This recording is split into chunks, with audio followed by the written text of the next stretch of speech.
आज सकाळୁ प्रथमे बापाଙ୍କ ପାଇଁ ସିମେଇ କ୍ଷୀରିଟି ପ୍ରସ୍ତୁତ କରିଦେଲି।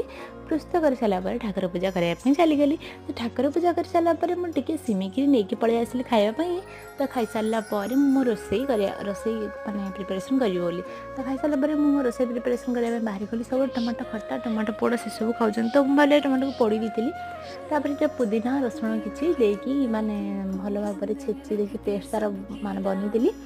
ତାପରେ ଟମାଟୋ ଗୁଡ଼ାକୁ ଭଲ ଭାବରେ ଚକଟି ଦେଲା ପରେ ସେ ପେଷ୍ଟକୁ ନେଇକି ସେଇ ଯେଉଁ ପୁଦିନା ତା ସହିତ ରସୁଣ ପେଷ୍ଟକୁ ନେଇକି ସେଠି ପକାଇଦେଲି। ସେଥିରେ କିଛି ବିଟ ଲୁଣ ଦେଇଥିଲି, ତାକୁ ଭଲ ଭାବରେ ମିକ୍ସ କରିଦେଲି।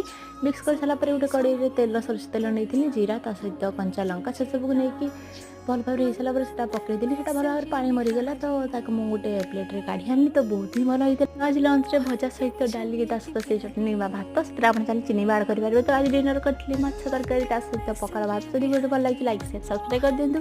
ଜୟ ଜଗନ୍ନାଥ, ଟାଟା, ଦେଖା ହେବ ନେକ୍ସଟ ଭିଡ଼ିଓରେ।